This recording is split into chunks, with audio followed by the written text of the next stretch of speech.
একটা কথা মনে রাখবেন, মায়ের গর্ভে আপনি এসেছেন একাই, আবার যেতেও হবে একাই, আর কিয়ামতের দিন আপনি নিজে একাই। সেই দিন আপনার হিসাব আপনার মায়ের কাছ থেকে নেবে না। আপনার হিসাব, আপনি হয় একটা ওয়াক্ত নামাজ পরিত্যাগ করেছেন, আপনার মায়ের কাছ থেকে নামাজের ব্যাপারটা নেবে না। হয়তো কোন একটা ভালো কর্ম করেছো, আর কর্মের প্রতিফল তোমার পিতা পেয়েছে, তোমার পিতার কাছ থেকে ওই কর্মের ফলটা নেবে, সেটাও নয়। তুমি যে কর্ম করবে সেই কর্মের হিসাব তোমাকে নিজে দিতে হবে সেই দিন নিজ। কারণ আল্লাহ রাব্বুল আলামিন এই চিত্রটার মধ্যে আবার বলতে শুরু করলেন, ওয়াসাহিবাতিহি ওয়া বানি লিকুল্লি ইমরিইন মিনহুম ইয়াওমাইদিন সেই কিয়ামতের রোজ, কিয়ামতের দিবসে প্রত্যেক ব্যক্তি নিজেকে নিজে নিয়ে ব্যতিব্যস্ত থাকবে, নিজেকে নিজে নিয়ে ব্যতিব্যস্ত থাকবে। এই শব্দটার অর্থ হয়তো অর্থ বলতে পারলাম না। লিকুল্লি ইমরিইন মিনহুম, প্রত্যেক ব্যক্তি দুনিয়ার বুকে যে কর্মগুলো করেছে, যে কাজগুলো করেছে, যে হাতে হোক, পায়ে হোক, মুখে হোক, কানে হোক, অন্তরে হোক, আরো অন্য কোনো কিছুতে হোক, যে কর্মগুলো করেছে, এই কর্মগুলো জন্য সে নিজেকে নিজে নিয়ে চিন্তিত থাকবে। আর প্রত্যেক ব্যক্তি সেই দিন ইয়া নাফসি ইয়া নাফসি ইয়া নাফসি, শুধু ব্যক্তি নয়, নবীগণেরাও একটাই শব্দ বলবে, ইয়া নাফসি ইয়া নাফসি ইয়া নাফসি। কেবল একজন ব্যতীত, বিশ্বনবী মুহাম্মদুর রাসূলুল্লাহ সাল্লাল্লাহু আলাইহি ওয়াসাল্লাম ব্যতীত সেদিন এই শব্দটা বলবেন না।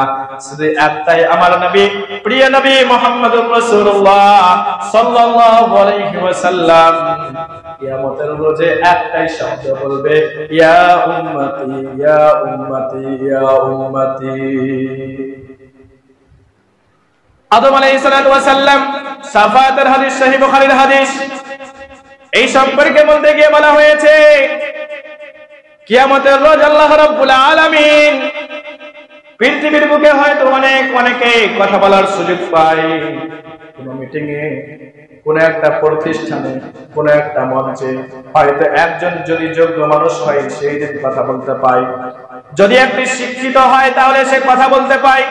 কোন জালসা মাহফিলে কোন একজন যদি এমএলএ আসে, আগে সিট ছেড়ে দেয়, এমপি এলে তো বলার দূরের কথা।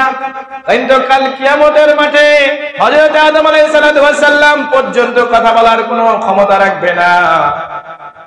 এমনকি কোন নবী নয়, এমনকি কোন ফেরেশতাও নয়, কেবল আল্লাহ রাব্বুল আলামিন ছাড়া কেউ কথা বলতে পারবে না। আর সেই কথা বলতে পাবে যাকে আল্লাহ রাব্বুল আলামিন ইজাজত দিবেন, কথা বলার আদেশ দিবেন, তাছাড়া কেউ আর কথা বলতে পারবে না। আমরা যে নামাজ পড়ছি এই জন্য যে আল্লাহর বান্দা হয়ে গিয়েছি, যে আমি কথা বলবো। আপনি কি নবীরা পর্যন্ত কথা বলতে পারবে না? শুধু নবী নয়, ফেরেশতারাও আল্লাহ রাব্বুল আলামিনের সম্মুখে সেই দিন কথা বলার কোনো চান্স পাবে না। কেবল আল্লাহ রাব্বুল আলামিন যাকে আদেশ করবে। ভাবুন, আজ আমরা কোন জায়গায় রয়েছি, কোথায় বাস করি, কার জমিনে বাস করি, আমরা কি খেয়ে বাঁচি, কার খেয়ে বাঁচি, কতক্ষণ জীবিত রয়েছি, কে আমাদেরকে এত অক্সিজেন দেয়, কে আমাদেরকে বেঁচে থাকার ক্ষমতা দেয়, কে আমাদের হাওয়া বাতাস দেয়, কে আমাদের বৃষ্টি দেয়, কে আমাদের ফসল দেয়, কে আমাদের রক্ষণাবেক্ষণ করে, একবার তো ভাবলাম না। সেই কথাগুলো বলবেন আর ভাববেন, আমি হাওয়া পেয়েছিলাম কার, আমি ফল খেয়েছিলাম কার, আমি অক্সিজেন গ্রহণ করেছিলাম কার। একটা গাছে আম খেলাম, আমের গাছে অনেক রকম আম দেখলাম, কিন্তু স্বাদগুলো তো আলাদা।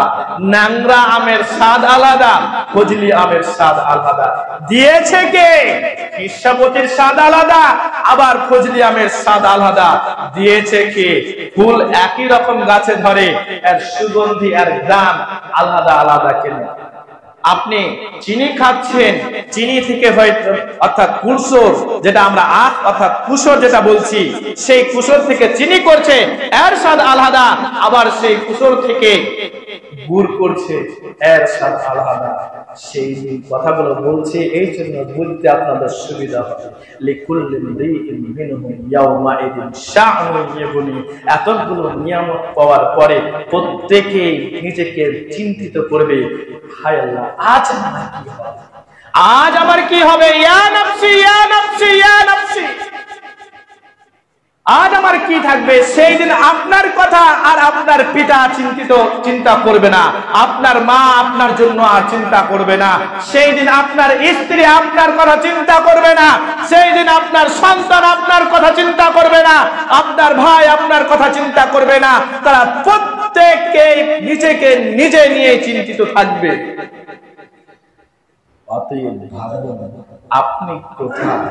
কতগুলো আল্লাহ রাব্বুল আলামিনের নিয়ামত আপনি পেলেন, এরপরে তোমার রবকে অস্বীকার করো, তোমার রবকে সিজদা দিতে তোমাকে শরম লাগে, তোমার রবের সামনে মাথা নত করতে তোমাকে শরম লাগে, তোমার রবের সম্মুখে তাসবিহ তাহলিল জিকির আজকার করতে শরম লাগে, তোমার রবের সঙ্গে কথা বলতে তোমাকে শরম লাগে। শুধু কথা বলতে নয়, তোমার রবের তাসবিহ পড়তে তোমাকে শরম লাগে। এই জন্য আজ আমরা মুসলিম, আমরা আমার রবের সম্মুখে কথা বলতে আসি না, আমরা কৃতজ্ঞতা প্রকাশ করতে পারি না। আপনি ভাবুন কোথায় রয়েছেন, সেই দিন আপনার সঙ্গ কে দেবে? সেই দিন আপনার ওয়ালি কি, আপনার অভিভাবক কি? আল্লাহ ছাড়া কে? সেই দিন আপনার জন্য কেউ সুপারিশ করবে না। কেবল আপনি যদি উম্মতে মুহাম্মাদি হন, মুহাম্মদুর রাসূলুল্লাহ সাল্লাল্লাহু আলাইহি ওয়াসাল্লামকে নবী বলে স্বীকার করেন, আর নবী যা বলেছেন সেটাকে যদি বাস্তবায়িত করেন, তাহলে আপনি হবেন উম্মতে মুহাম্মাদি। আর উম্মতে মুহাম্মাদি অর্থাৎ সেই দিন কিয়ামতের রোজ মুহাম্মদ সাল্লাল্লাহু আলাইহি ওয়াসাল্লাম তার উম্মতের জন্য আল্লাহ রাব্বুল আলামিনের কাছে সুপারিশ করবেন। আপনি নামাজ ছাড়ছেন, আপনি উম্মতে মুহাম্মাদি, আপনার নবী মুহাম্মদ যদি হয়, তাহলে আপনি কেন মানেন না বিশ্বনবী মুহাম্মদুর রাসূলুল্লাহ সাল্লাল্লাহু আলাইহি ওয়াসাল্লামের কথাকে? ভাবুন কোন জায়গায় বাস করছেন। সেই দিন হয় কিয়ামতের দিন আপনার মুমিন বন্ধু আপনার সঙ্গ দেবে না, সেই দিন আপনার শয়তান বন্ধু সঙ্গ দেবে না, সেই দিন আপনার পিতা আপনার সঙ্গ দেবে না, সেই দিন আপনার মা আপনার সঙ্গ দেবে না, যেই দিন আপনার স্ত্রী আপনার সাথে থাকবে না, যেই দিন আপনার সন্তান সন্ততি আপনার কাছে থাকবে না, সেই দিনের কথাটা একবার ভাবুন। আল্লাহ রাব্বুল আলামিনের কাছে পরিশেষে দোয়া হে রাব্বুল আলামিন, আমরা যেন সেই দিনের প্রতি কিছু রোজগার সেইগুলোকে যেন আমরা সুন্দর করে করতে পারি। আল্লাহ তুমি আমাদের কবুল করে নাও, প্রত্যেকে বলেন আমিন। হে রাব্বুল আলামিন, আমরা আমাদের জানতে অজান্তে কতগুলো নামাজ ছাড়লাম, কতগুলো সাজদা ছাড়লাম। হে রাব্বুল আলামিন, কিয়ামতের দিন তুমি ছাড়া আমার আর কেউ অভিভাবক নেই। হে রাব্বুল আলামিন, আজ থেকে প্রতিজ্ঞা করছি যেন আমরা নামাজ পরিত্যাগকারী না হয়। আল্লাহ তুমি আমাদের কবুল করে নাও, প্রত্যেকে বলেন আমিন।